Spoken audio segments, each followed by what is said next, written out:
Welcome to Sikorski's Thinkabouts, and I'm your host, Laura Sikorski. My guests and I share our operations and technology expertise to help you provide outstanding customer service and customer experiences.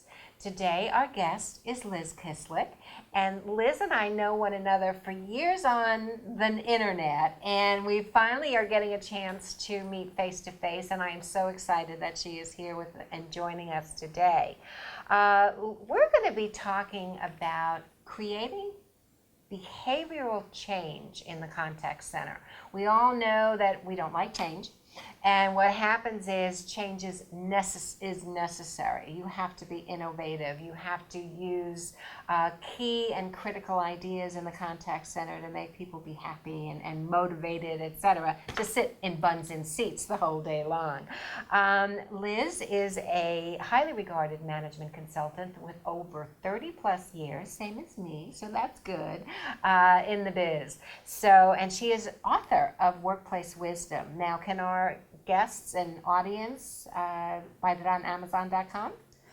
It's just a blog. They can find it on my website. Oh, okay, yeah, perfect. it's a weekly website. Perfect, but her blog is great, and I use many of her articles in the blog for my newspaper, Sikorski's Thinkabouts. And she helps companies from the top all the way to the C-level and all the way down to the line supervision staff. And she's got great clients. I just took a couple, Amex, Fingerhut, American Red Cross, Citibank, Girl Scouts of America. So when you want to have someone who can help you with your staff, you think of Liz. So let's go right away into our discussion. And thank you again for being here. So why and how does change only succeed 25% of the time? That was a startling statistic that you shared. So, Laura, you said everybody doesn't care for change. What we really don't like is when change is imposed on us. Okay. If we make the change, then often we do like it. And part of the difficulty with the imposition of change is not enough goes into it. We think it's too easy. We think it can be quick. We don't take into account all the many factors that need to be handled to make it go smoothly. It takes a lot more planning and preparation than we usually dedicate to it. I see. Facing change, what are some examples that happen in the contact center that you dealt with? So the contact center environment by its very nature is beset with change. Just handling a 24/7 staff means you've got lots of new folks all the time, different things going on, people have to learn different assignments. Depending on the nature and structure of the contact center, you may have folks shifting from a service kind of role to a selling role and back and forth.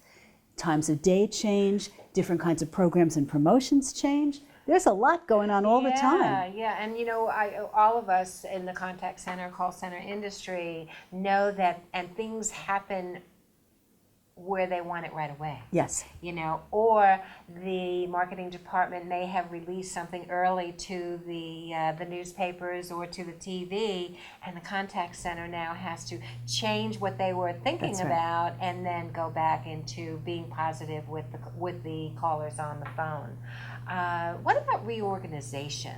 How does that affect the contact center? So in just the way that you're talking about, based on the corporate needs, somebody makes a decision somewhere, and all of a sudden, as soon as you're out in the marketplace and customers are involved, somebody's got to catch that.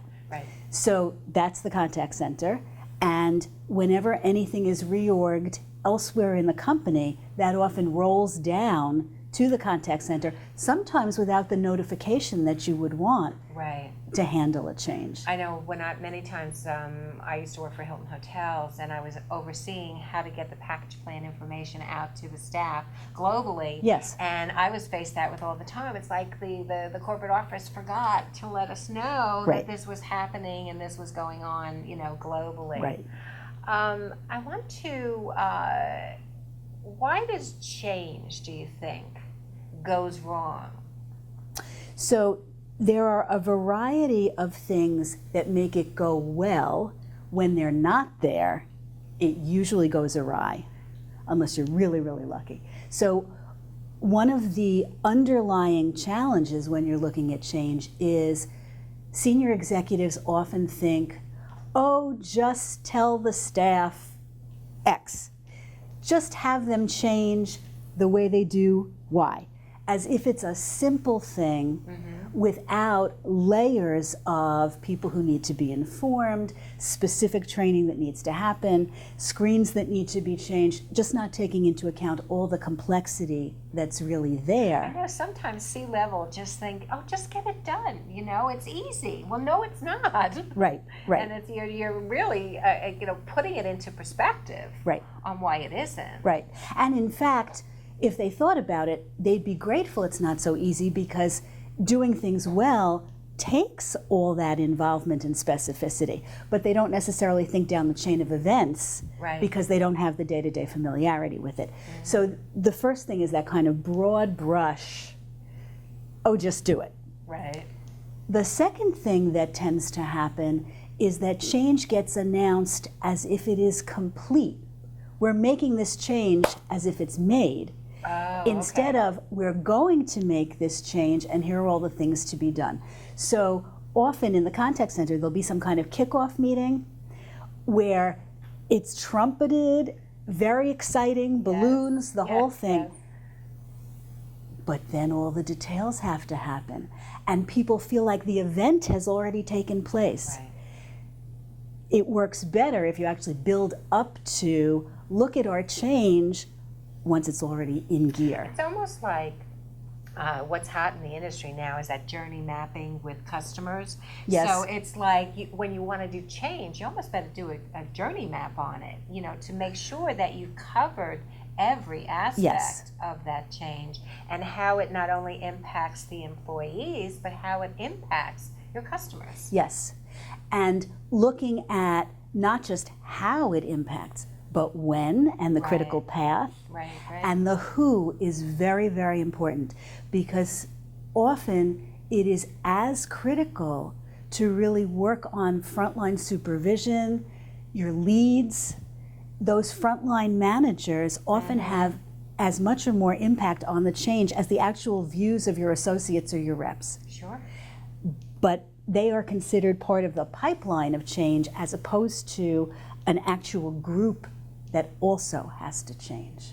Wow. So that can be very challenging. So what do you think are the 5 crucial steps to be 25% successful? Right. So the first thing is the who, and we talked about 2 of the who's already. So at the executive level, there need to be people who will champion why this change and really back it and therefore devote resources to it, et cetera. And you need their partners on the front line, those frontline supervisors, lead reps, your more influential reps. If both of those groups don't buy in completely, what you have is like a note floating into the call center, and maybe stuff happens and maybe it doesn't. Right. So the first thing is the people who are involved.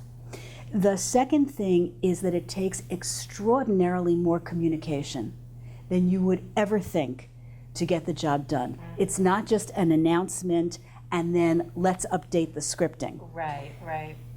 It's communication about context and who's involved and how customers are affected, as you were saying, and what you have to do. What you have to do and every other person has to do, and how that all fits together. And that communication has to keep coming over and over and over, way more than anybody thinks is normal. Then you need alignment in the various structural pieces that underpin the actual contacts with customers. So whatever your systems and software are, you need to make sure that they are supporting the change instead of fighting it. Whatever the up and downstream informational flows are, like you said, sometimes marketing will change something and you don't even hear about it. Does everybody know exactly what's happening? Is the fulfillment geared up so that the warehouse knows what to package differently or the bills go out differently? So all over the company, there need to be people involved in supporting the change. So I can't believe it. We're at break time. Oh, my already. goodness. Oh my goodness. And it was really, I didn't even want to stop you, but we do. And so we'll be right back.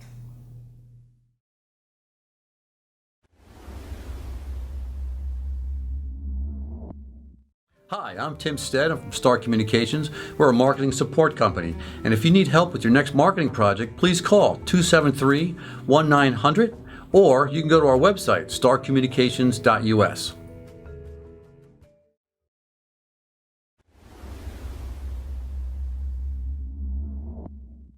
Welcome back to Sikorski's Think Abouts, and our guest today is Liz Kislik. And we're talking about change in the contact center, and Liz was discussing 5 crucial concepts to be 25% successful in change behavior.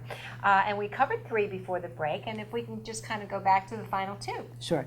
So if we want that 25% and to be in that 25%, one of the things you have to do is keep track of your progress. Okay. Because whatever you're doing to change, you want to let the staff know this is how much we've accomplished and keep them on track. The other thing is to really be vigilant. You have to be watching all the time for what's going off course and bringing it back right away. You can't afford any off-track behavior. You have to true. jump on it right away It's and not just true. hope.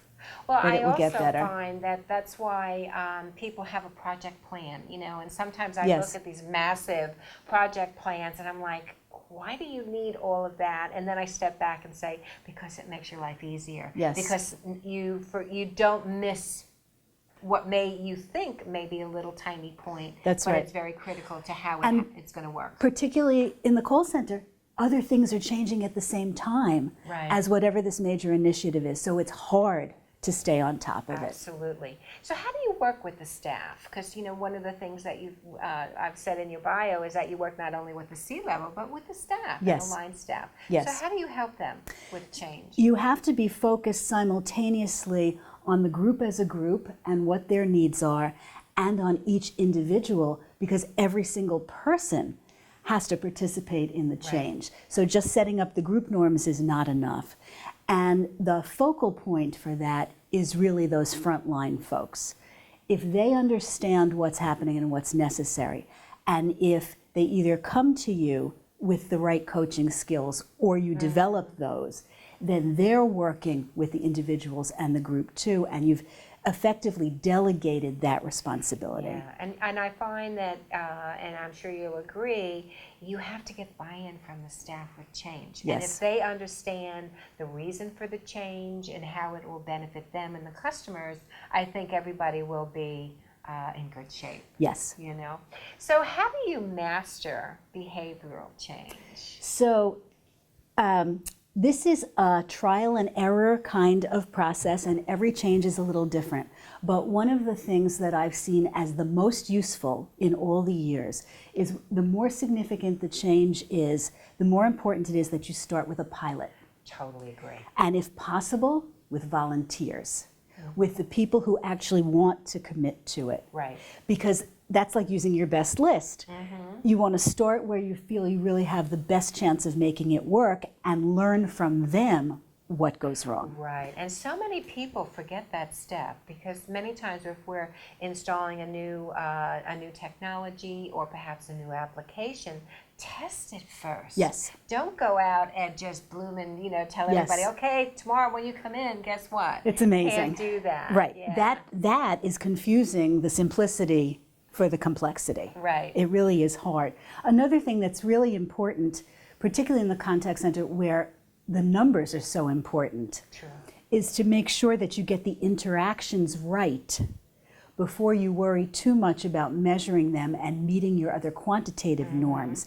And the executives have to understand that that's the case. Right. If they're pushing too hard for the same quantity that you had before of calls or orders or whatever, or more, before people have even practiced the new things, you'll be in the 75% for sure. Yeah, yeah. Yeah. So let's talk a little bit about dealing with system change and structural change. What have you found we should consider? So let me give you a couple of awful examples. Selling magazines to people who could not see selling gosh. perfumes to people who were highly allergic because there was no support from IT to change the screens and show when someone had been asked before or someone had refused because of a particular condition. You've got to be able to adjust to what the marketplace is telling you as part of the change. So that kind of support from IT to make sure that the background that's managing the rep interaction is actually on point, crucial. Right, and that also is the responsibility of the agent many times, because they should update the notes. Absolutely so right. if they don't update the notes that they have an allergy to this particular That's right. perfume, Then the next next agent time agent has will a know tough time. about it. So Yeah, right, yeah. right. So that's very important. Along those lines also, theoretically now you may be measuring new things, and you have to make sure that the metrics are fully in line with the behaviors that you want from the staff, not just with the outcomes that you want from the marketplace. Right, right. Sometimes when the change is originally called for, it's based on an unrealistic expectation of how much can be accomplished, how fast. Right. And you have to make sure you're tracking what's really happening so that you can then bring that back to the executives driving the change. Well, and we know in the call center, I mean, my goodness, there are 200 reports, Yes. that you Oh, can my get. goodness. And it's like, see, Right. people ask me, what are the ones I should have? I said, just how you doing with the customer, Are Right. you satisfying why they called, and are you doing what they wanted you to do? That's right. And they go, is it that simple? And I go, yeah. Well, it certainly can be. It can if they, be. Yes. Right, right. Yes. Now, let's talk a little bit about compensation in That's a terms big of one. that. So it's very important, particularly during the piloting portion of the change, that people's compensation is held constant so they don't feel they're losing out, particularly if you're in a commissioned environment Right. or some kind of incentivized environment. Otherwise, your reps feel like you're taking their money away. You're forcing them to do something that doesn't work for them. They can't make the money they're used to. Right. They will resist. Yes. It's really important to hold them safe and whole while you're figuring things out, and then to make sure that you actually have the mechanisms in place so they can do well enough once you're back on Right, track again, right. that And they I'm haven't sure lost a lot ground. Of people don't really think about that.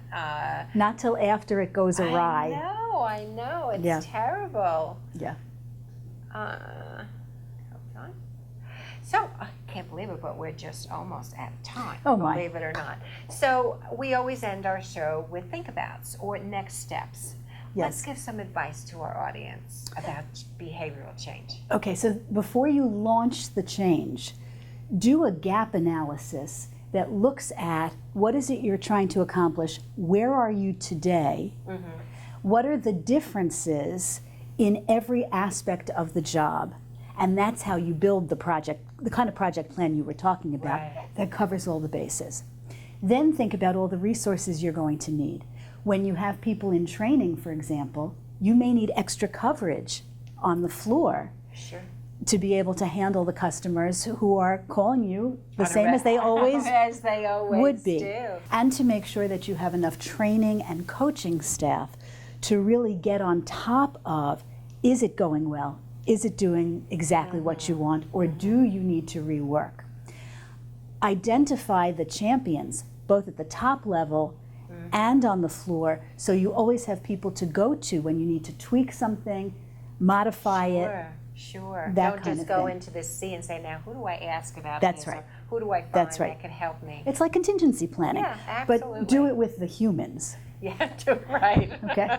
And then the other thing, and it's so simple that we overlook it, plan more time than you need. If you redo your kitchen, this is what the contractor says, and this is what you have to figure for overage. There's always a multiplier. Yes, The absolutely. same is true when you're asking humans to change the way they've done stuff before. Every stage of the action, preparing the staff for the management aspects and the coaching, working with the actual reps or associates to train them in the language they need, it all takes more time than you plan for. And that I totally believe that, because no matter the best laid plans, right, Exactly. go awry. So with that, I want to thank you so much for joining us today, and we've had a great session Laura, it's been a on pleasure. behavioral change. And to reach Liz, I want to give you some information. She is at Liz Kislik Associates, located in Rockville Center. Her phone is 516-568-2932. Her Twitter is Liz Kislik, and it's LizKislik. And certainly you can email her at lizk@lizkislik.com. And certainly to reach me, an independent contact center consultant, you can do so at 631-624-6650. And my Twitter handle is at Laura Sikorski. And certainly we want to thank Sam Matthew, who is our videographer this morning. She always does a great job to make sure that we look great on camera. And certainly, of course, to end with as Karen Murphy-Caro, who is the founder and CEO of Blue Chip Marketing, The Daily Blue, and Blueprint Magazine. She can be reached at The Daily Blue on Twitter, at Blue Chip Marketing, which is MRKTNG, and Blueprint Media. For phone, 631-761-9223. And with that, thank you so much for clicking in, and have a perfect rest of the day.